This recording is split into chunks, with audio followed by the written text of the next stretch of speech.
ఏం చేస్తున్నావు? నేనా అయితే నిన్న శ్రీశైలంలో ఉసిరికాయలు తీసుకున్నాం కదా, దాన్ని అయితే ఈరోజు నేను చట్నీ చేసిన. చూడు, ఇదైతే 2 days మగ్గాలన్నమాట. 2 days కంప్లీట్ అయిపోయినాక ఆయిల్ అంతా పైకి లేస్తుంది, బాగుంటుంది చట్నీ అప్పుడు.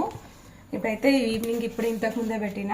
అండ్ కొంచెం ఎప్పుడు చట్నీ పెట్టినా కానీ కొంచెం ఫ్రెష్గా ఇలా మసాలా తీసి అన్నం వేడి వేడి అన్నంలో కలుపుకొని తింటే టేస్ట్ చాలా బాగుంటుంది. అందుకే ఇట్లా బేషన్లోనే పెట్టిన దాంట్లోనే కొంచెం అన్నం వేసి కలుపుతున్నా నేనైతే. ఇప్పుడు ఇదంతా పిల్లలకు మంచిగా కలిపి ఒక్కొక్క బుక్ అయితే అందరికీ పెడదామనేసి కలుపుతున్నా. ఇందులో కొంచెం నెయ్యి వేసుకున్నాం అనుకో అసలు సూపర్ టేస్ట్ ఉంటుంది, చాలా బాగుంటుంది. చూడండి, వేడి వేడి అన్నంలోకి ఆవకాయ ఇట్లా ఉసిరికాయ చట్నీ వేసుకొని తింటే ఎంత బాగుంటుంది. కలుపుతుంటేనే నోరుడుతుంది నాకైతే. చూడండి ఇట్లా ఈరోజు ఈవినింగ్ చేసిన అనమాట. చాలా బాగుంటుంది, స్మెల్ అయితే చాలా బాగా వస్తుంది.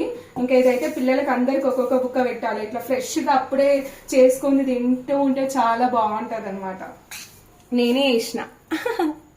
నచ్చితే లైక్ చేయండి and thank you for watching అండి. బాయ్. అయితే కలిపేసిన కదా, ఇది పిల్లలకు పెట్టే కన్నా ముందు నేను ఒక అయితే బుక్క పెట్టుకోవాలి.